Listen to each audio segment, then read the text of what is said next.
इस एक स्किल को यूज़ करते ही तुम लोगों को एक खुली किताब की तरह पढ़ना शुरू कर दोगे। उनके दिमाग में क्या चल रहा है, ये भी जान पाओगे। और अगर आज की ये वाली वीडियो तुमने पूरी देख ली, तो बिलीव मी, तुम लोगों के नेक्स्ट मूव प्रिडिक्ट करना सीख जाओगे। तो आज की इस वाली वीडियो को बिल्कुल भी स्किप मत करना। तो हेलो गाइस, मेरा नाम है नीरोमीस्ट। शुरू करते हैं आज की ये वाली वीडियो।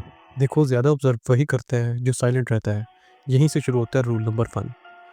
चाहे पब्लिक में हो, चाहे फ्रेंड्स में हो, जितना ज़्यादा तुम साइलेंट रहोगे उतना ज़्यादा टाइम तुम्हारे पास होगा लोगों को ऑब्जर्व करने के लिए। तो ये ऑब्जर्वेशन का एक बेसिक रूल है। Number 2, the eye contact. देखो, जब भी किसी से बात करो, चाहे वो स्ट्रेंजर हो, चाहे वो तुम्हारा फ्रेंड हो, तो बोलते वक्त उसकी आंखों में देखो। अगर बात करते हुए उसकी आंखें पल भर के लिए भी इधर से उधर हो, चाहे एक अनयूजुअल मूवमेंट दिखाएं, तो हो सकता है वो तुमसे कुछ छुपा रहा है या वो तुमसे झूठ बोल रहा है। Post choice. लोगों को लगता है कि वो हर फैसला अपनी मर्जी से करते हैं, और यहीं ये ट्रिक शुरू होती है। देखो, अगर तुम सिंपली किसी को जाकर कहोगे कि भाई मूवी देखने चलें, तो वो तुम्हें मना कर सकता है।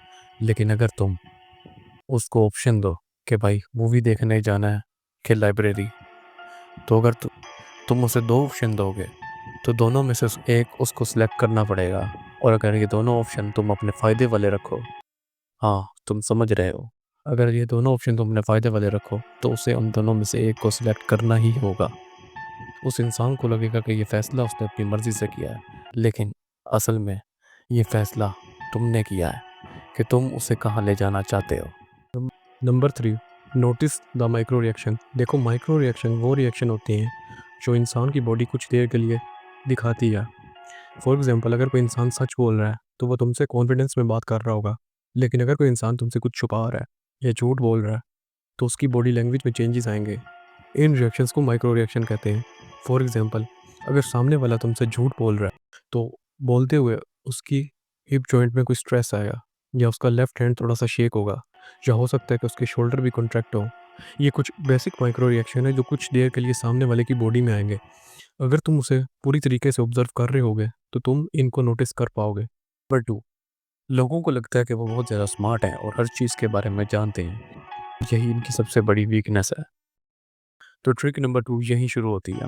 एक्ट एज अ फूल। देखो, अगर तुम्हें कोई काम निकलवाना है किसी इंसान से, तो तुम उस इंसान के सामने जाकर फूल की तरह एक्ट करो। उसको कहो कि भाई, ये काम कैसे होता है, मैं इसके बारे में कुछ नहीं जानता, क्या तुम ये काम करके दिखा सकते हो? तो वह इंसान खुद को प्रूव करने के लिए वो काम करेगा, और इन शॉर्ट तुम्हारा वो काम हो जाएगा। Number number 4, notice the breathing pattern. देखो, जब कोई इंसान सच बोल रहा होता है, तो उसकी ब्रीथिंग रेट नॉर्मल रहती है और वो कॉन्फिडेंस से बात कर रहा होता है। लेकिन वहीं अगर कोई इंसान तुमसे झूठ बोल रहा होता है या तुमसे कुछ छुपा रहा होता है, तो पल भर के लिए उसकी ब्रीथिंग थोड़ी सी फास्ट हो जाती है। अगर पल भर के लिए भी उसकी ब्रीथिंग कुछ देर के लिए फास्ट होती है, तो समझ जाना कि सामने वाला तुमसे कुछ छुपा रहा है या वो तुमसे झूठ बोल रहा है। Number 3, the over share trap. देखो, ये वो ट्रिक है जिससे लोग तुम्हें खुद अपने सीक्रेट्स और अपनी वीकनेसेस बताने लग जाएंगे। देखो, किसी इंसान से बात करते हुए अगर तुम उसको ऐसे कहो कि भाई, ये बात मैंने आज तक किसी और को नहीं बताई, लेकिन तुझे बता रहा हूँ, ये बात बोलते ही तुम अपने बारे में 2 से 3 झूठ बोलना। और साइकोलॉजी के मुताबिक इंसान जब किसी का सीक्रेट सुनता है, तो वो अपने सीक्रेट बताए बगैर रह नहीं पाता। तो वो इंसान अपने सीक्रेट्स, अपनी वीकनेसेस तुम्हें खुद ब खुद बताने लग जाएगा, ताकि वो खुद को सेटिस्फाई कर सके। और इन शॉर्ट, तुम्हारे सीक्रेट्स रिवील भी नहीं होंगे और तुम सामने वाले की वीकनेसेस और सीक्रेट्स जान भी लोगे। 5, अब जो ट्रिक मैं तुम्हें बताने जा रहा हूँ, इसको जानने के बाद तुम सामने वालों के नेक्स्ट मूव भी प्रिडिक्ट कर पाओगे। तो इसका नाम है नोटिस द पैटर्न। देखो, अगर एक इंसान तुम्हें एक सिचुएशन में सर झुकाकर बात करता हुआ देखे, तो नेक्स्ट टाइम जब वो सिचुएशन आएगी, तो तुम्हें उसका वो मूव पहले ही से पता होगा कि ये इंसान अब सर झुका के बात करेगा। चलो एक और एग्जांपल समझते हैं। फॉर एग्जांपल, अगर लोग एक इंसान से काम निकलवाने के लिए उसकी तारीफ़ करते हैं, तो नेक्स्ट टाइम जब तुम्हें उस इंसान से कोई काम पड़ेगा, तो तुम क्या करोगे? हाँ, तुम उसकी तारीफ़ करोगे, क्योंकि ये पैटर्न ने नोटिस किया था। इसी तरह तुम अपने आसपास के लोगों के पैटर्न नोटिस किया करो कि वो किस सिचुएशन में क्या करते हैं। जब वो सिचुएशन आए, तो तुम पहले ही उनका नेक्स्ट मूव को प्रिडिक्ट कर पाओगे। नंबर 4, देखो, अगर तुम्हारी किसी के साथ लड़ाई होती है और तुम चाहते हो कि सामने वाला गिल्ट फील करे और अपनी गलती एक्सेप्ट करके तुमसे माफ़ी मांगे, तो तुम इस ट्रिक का यूज़ कर सकते हो। तुम्हें बस एक लाइन कहनी है, शायद मैंने ज़्यादा उम्मीद कर ली थी, और वहाँ से चुप करके चले जाना है। ये लाइन उसके इमोशनल गिल्ट को ट्रिगर करेगी और वो इंसान हद से ज़्यादा गिल्ट फील करेगा और एट द एंड वो इंसान तुमसे आकर माफ़ी मांगेगा। Number 6, notice the tone. देखो, अगर सामने वाला शैलो यानी पतली आवाज़ में बात करता है तो 90% चांस है कि वो इंसान अपनी बात में बिल्कुल श्योर नहीं और उसने बगैर सोचे समझे बात की है।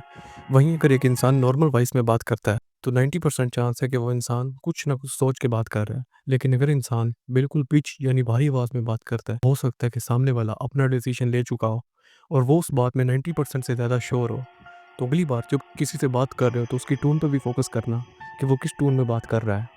तो इस वीडियो का कंक्लूजन ये है कि अगर तुम इनकी प्रैक्टिस रोज़ करो, सामने वाले की बॉडी लैंग्वेज को ऑब्जर्व करो, उसकी आंखों में देखो, तो तुम एक मास्टर ऑब्जर्वर बन जाओगे।